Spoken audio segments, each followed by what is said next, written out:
welcome to the Cloud Security Podcast by Google. Thanks for joining us today. Your hosts here, as ever, are myself, Timothy Peacock, the PM for Risk Analytics and Cloud Threat in Google SecOps, and Anton Zhuvakin, a reformed analyst and senior staff in Google Cloud's Office of the CISO.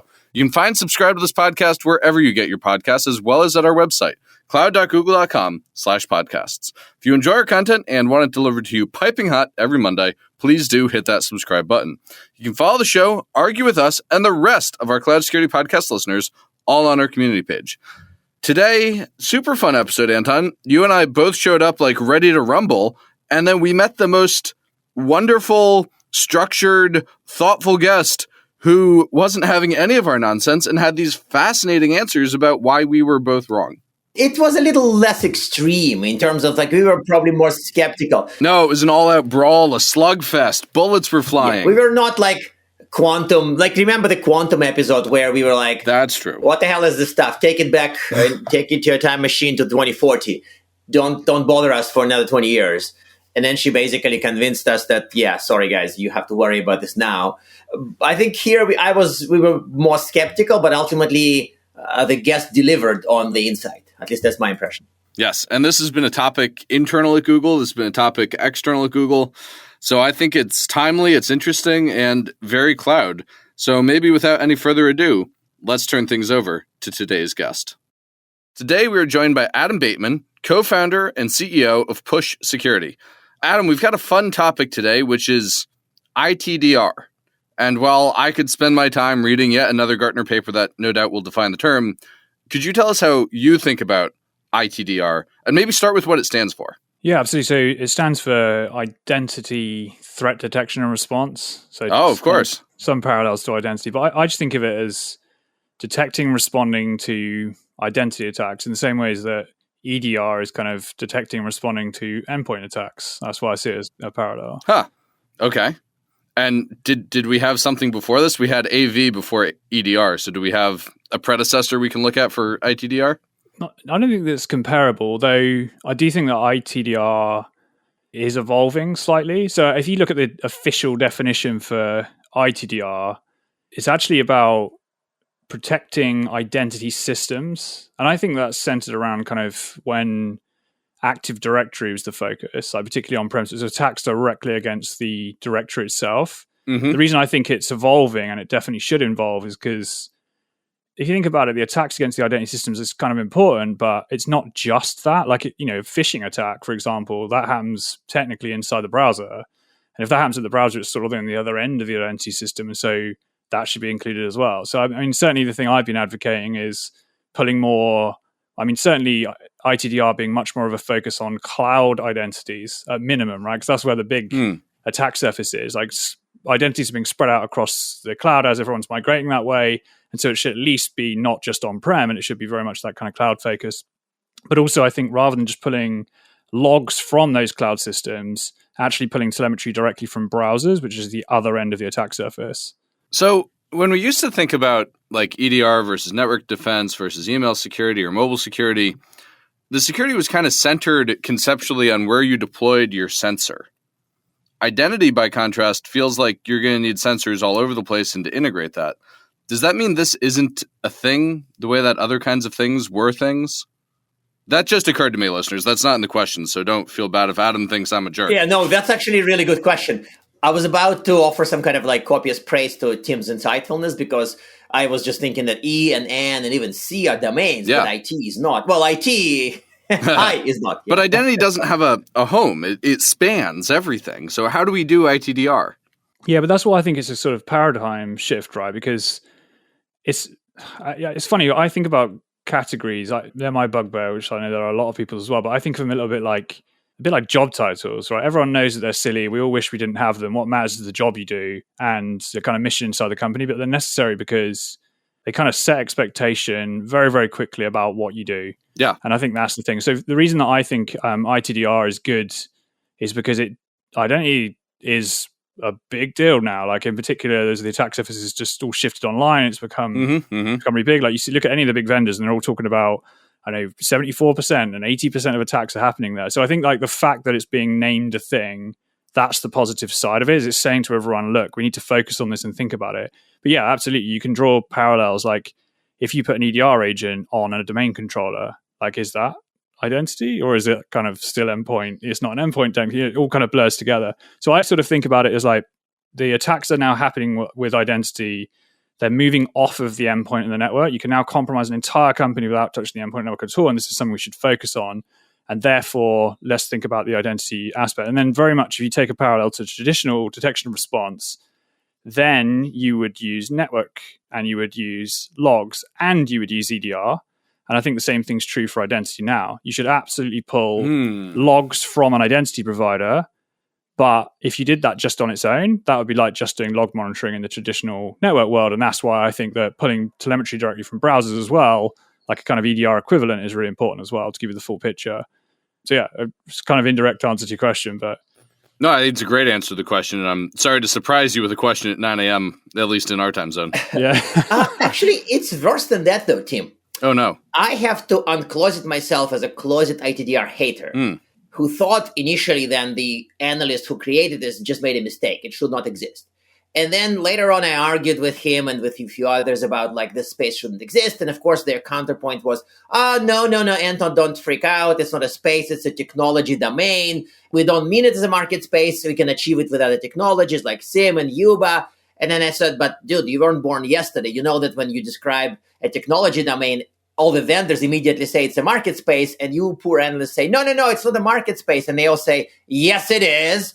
And then you lose. But with this short rant about why I didn't like ITDR, Adam's line actually almost convinced me that ITDR should exist. And that was really subtle and maybe not profound. I wouldn't quite push it to profound. But to the point is that it has reasons for existence, which are sort of robust enough rather than rename a couple of UEBA modules as ITDR or what do we call them? IGA, Identity Governance Analytics, the previous iteration of something similar. I think ITDR as a way to detect and respond in a new domain of identity as overall system is... Credible? Okay, credible. Yeah, credible. Adam, Thank welcome you. to the show. Yeah, You've got two guys who think your company shouldn't exist. Good luck. Thanks for joining us. No, but I mean, honestly, though, it's funny. We literally just published an article ourselves on the fact that we were skeptical about ITDR, right? And I think Really? that, yeah. Like, and wow. the blog post, you can look at it. It sort of says, look, we've been trying to, because we don't care about categories. We're like, we've been practitioners the whole lives. We're here to solve a problem. And then it's like, as I said, for us, a category is like a job title. It's like, if you want to quickly say to someone, what do you do?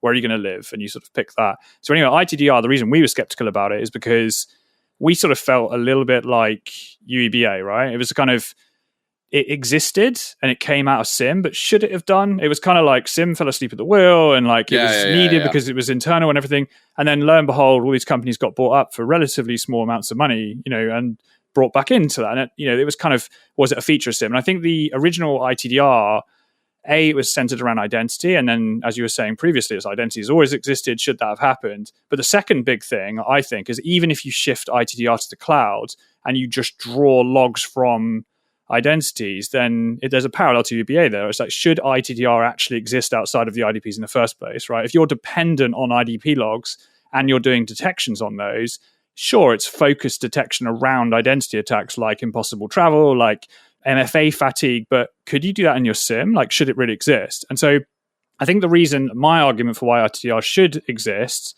is because what we're now seeing is kind of generating or having browser plugins inside the browser, and that generates a net new telemetry, like something different. So actually detecting phishing attacks inside the browser, like pulling telemetry from the browser, and it adds something new to the picture. And that's where I start to feel like it does justify having something different. I can give you some examples of what that telemetry is, but that adding something new that you could put into your SIEM is where I think that actually has got some potential.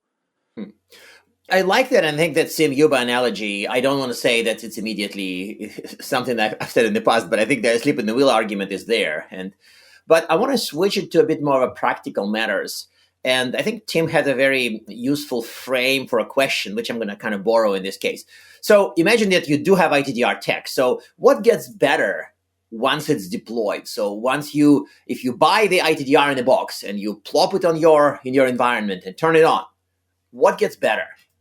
I think because of the fact that ITDR category is a little fuzzy, it depends what you deploy. It would be a bit like saying, if you deploy log monitoring versus you deploying EDR, what would get better? Mm-hmm. So like, I think if you deployed like the classic ITDR and you don't ingest your logs in, what you get is effectively out the box rules. So visibility into different identity-based attacks. And like I said before, possible travel, MFA fatigue, some action occurred that shouldn't have done, multiple sessions exist, and that kind of thing. But generally, it's visibility into identity-based attacks straight out the box where you don't have to go and write the rules into the SIEM. That's what I would say. If you're thinking more browser-based telemetry, then you're starting to see stuff that, like, for example, unmanaged identities can be picked up by the browser, right?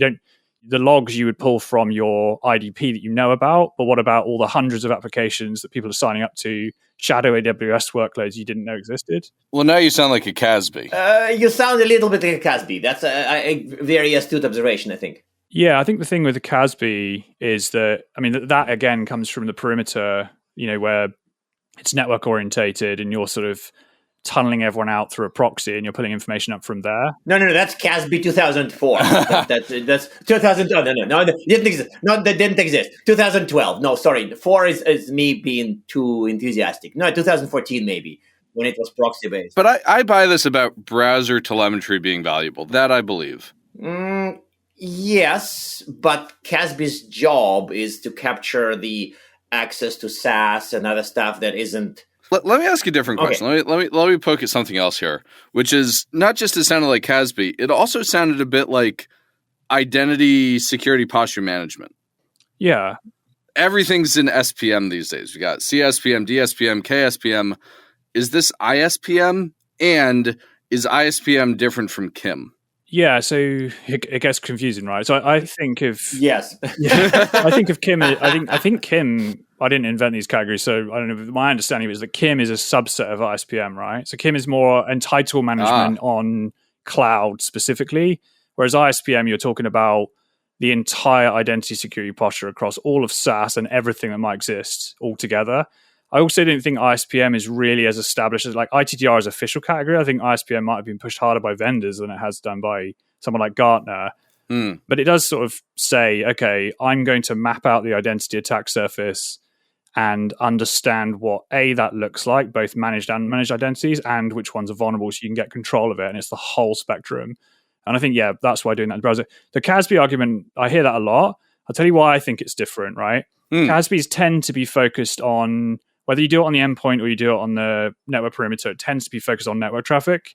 And so what you get is that unless you're doing something dirty like TLS interception and you're going into that whole world, really what you're seeing is someone visited an app, right? And so you can't tell if they did it through personal use. You can't tell if they've done it for work use. It's hard to sort of tell the difference between someone visiting the homepage or actually logging in. When you're in the browser, you're inside the stream, right? So there's a ton of stuff you can do. One of the things you can do is, like, for a start, actually see the identity. You can observe if they've hit the MFA login screen.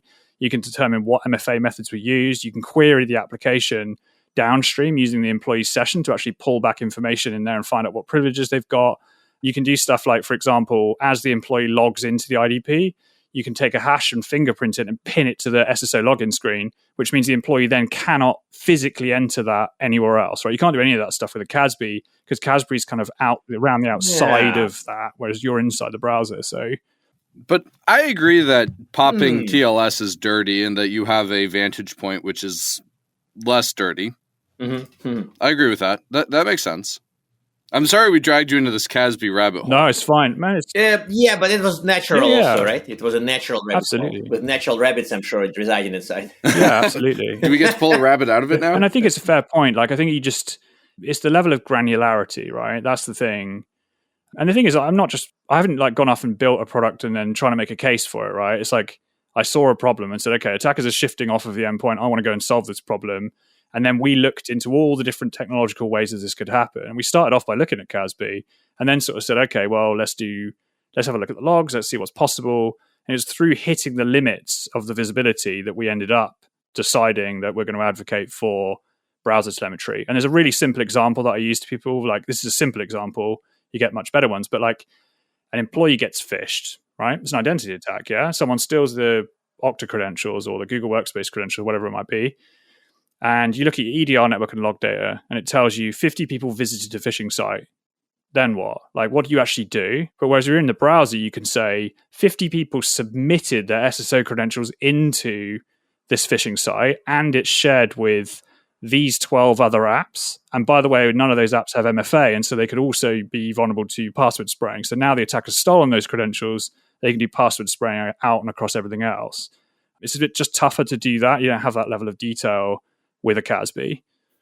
That's another really convincing argument to me, by the way, that it's the type of visibility that you almost have to have for some of the modern threats. And I guess the other devil's advocate or maybe contrarian question would be, doesn't it belong? Well, I guess I know the answer. The question was, doesn't it belong as part of browser? But I think that's how much of the tech you can ask, does antivirus belong as part of OS or something? Like I can see where, does it belong in a browser as a module built by a browser maker? The answer is yes, but when, right? Yeah, it's interesting as well. Like I was just thinking about before, like if you look at traditional network detection and response, you've got log monitoring, network monitoring, and EDR. In the identity world, you've got log monitoring by pulling logs from IDPs and Active Directory. You kind of got the EDR equivalent, which is what we're talking about inside the browser. Is CASB the kind of network traffic monitoring equivalent?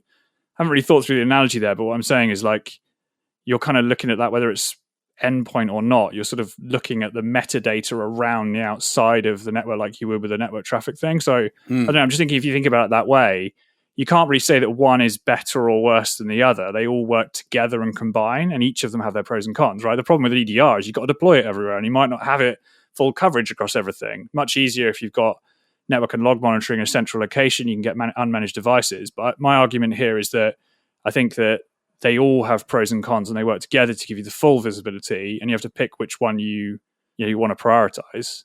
Adam, are you telling our listeners there are no silver bullets in security? That's got to be the core message of the... Yeah. Wait a second. That must be really controversial, right? We all thought that we were going to buy a firewall and we had done, right? No, but I think that's a very important and nuanced thing to reflect on. Like, it truly, when you're making a decision about what technology you're going to use, everything has trade-offs, and some trade-offs for a given org might be better or worse. And I think that's really important. Yeah, totally. Yeah. Let me jump somewhere in our questions, because lately I've been kind of obsessing about the detection using a dedicated technology versus detection using, say, a SIEM. So can I basically get the browser logs, shove them into traditional SIEM and or UEBA, and hope for the same results? Like, I think that's the question we asked the CDR guy a few episodes back when we said, well, can't we just have cloud logs into a SIEM and replicate CDR? So can we get browser logs into a SIEM and replicate your technology? So I don't know how you get browser logs full stop back into a SIEM, if that's possible. That's good. Yeah, I'm not sure actually how you do. I mean, certainly some things you can get equivalent of. Like, I mean, you could inside a browser look at telemetry like file upload, file download, things like extension installed, extension uninstalled. And with the enterprise browser movement, there may be some more visibility and things that you could feed back in there.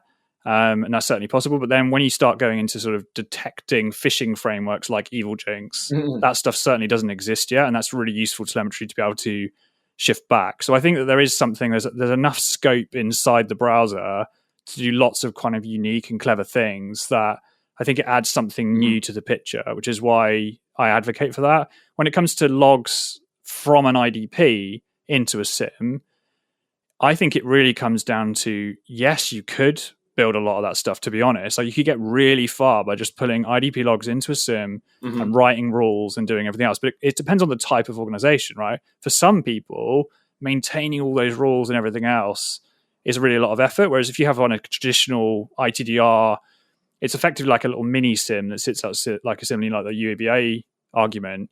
And for them, it's like, okay, you pull all the stuff straight into an ITDR, boom, you got some out-of-the-box rules, which massively reduces your risk to identity-based attacks. And then those consolidated alerts then go back into your SIEM.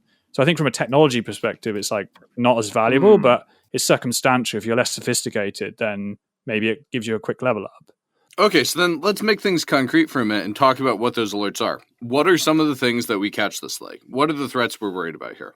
So when are you talking about when it comes to the log monitoring side or just what does an ITDR detect concretely? What do we look for? What do we catch? How do we help orgs be more secure with it? So it's anything identity related. So you'd be saying things like, for example, somebody's just signed in. Well, some of the stuff is IAC based, yeah. So like there was a login from a particular IP address that happened from a known malicious IP, or there's stuff like, for example, MFA fatigue or like administrator can perform this other malicious action. The stuff that's inside the browser is a lot more unique. So as I said before, you do have things like, I can only talk for our kind of what we've been focusing on, but things like cloned site detection. Mm-hmm. So an employee logs into a legitimate application, like a legitimate SaaS application, extension takes a fingerprint of that and says, hey, here's a hash for what this should look like. And then when it hits and sees a cloned one, it goes, whoa, no, this doesn't look right, blocks that, and then sends back an alert saying someone did this. Or someone just entered their Okta credentials into another site. If it's on a known app, then it's corporate password reuse, and you get a good notification for that. If it's, not a known app, then it's probably a phishing site, and then that's being notified as well, and those kinds of things as well. Also stuff like session hijacking. So that's obviously become a big problem. So one of the things that we thought was super interesting there is like the browser extension will go in and inject a one-time token into the browser, and then that appears then in the kind of header in the IDP logs, and then you can pull the IDP logs and you can say, find me 2 HTTP payloads with matching session IDs where only one has been stamped with this one-time token. So effectively what you're doing then is stamping and authenticating each session. If an attacker then steals it, that session hijacking, right?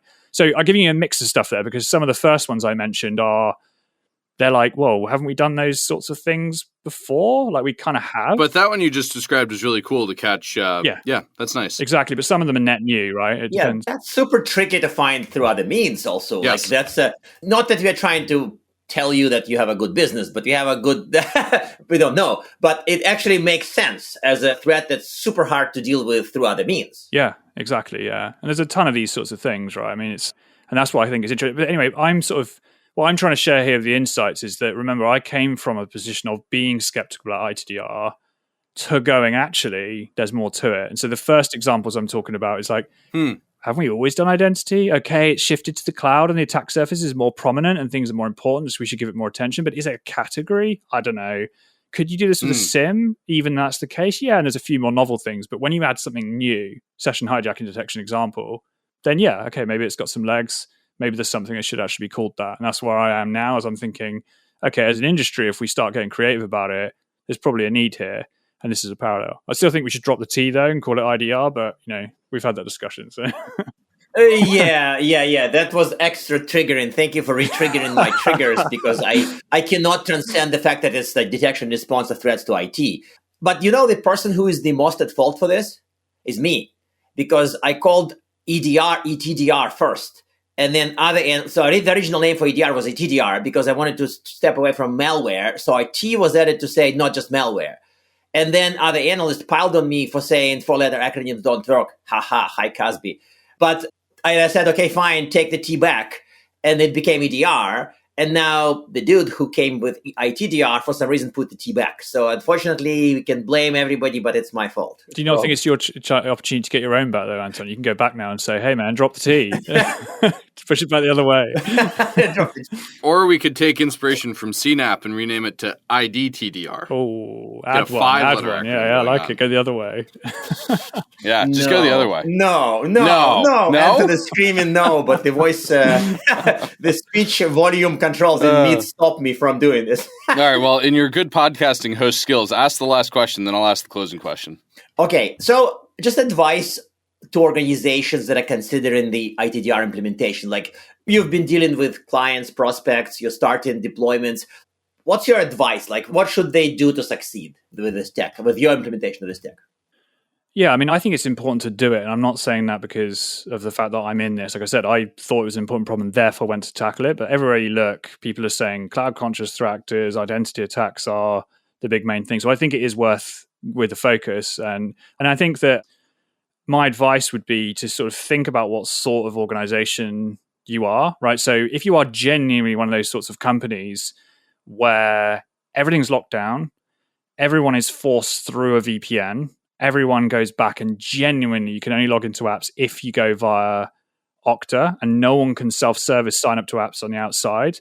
You can probably should prioritize pulling the logs from your core IDP and building detections right around that. If you have less sophistication, an out-of-the-box ITDR that does log parsing might give you a quick level up. If you have more sophistication, then writing custom SIEM rules is going to give you a lot more power. But it's just the normal, do I build or do I buy argument. I'd say for other organizations, the thing to remember is that there's one of the big shifts that's happening here is people shifting stuff to the cloud and shifting things online, which is broadening the attack surface. But the other shift that's happening that people aren't thinking about enough is the fact that identity is becoming decentralized. And so what I mean by this is that people think, oh, yeah, my goal is to get everything onto SSO. That's now the last step in the process. Like employees just sign up on their own. They sign up to a bunch of applications. They put a load of apps online. And then at some point, IT discover it.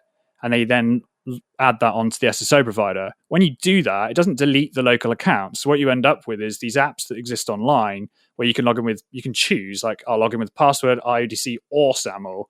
And you can just sort of decide. So you end up with these identities that sort of exist and you can still log into, and they make up your identity attack surface, right? So I'm just saying that these kind of decentralized, unmanaged identities are also part of the identity attack surface, and those should be considered as well.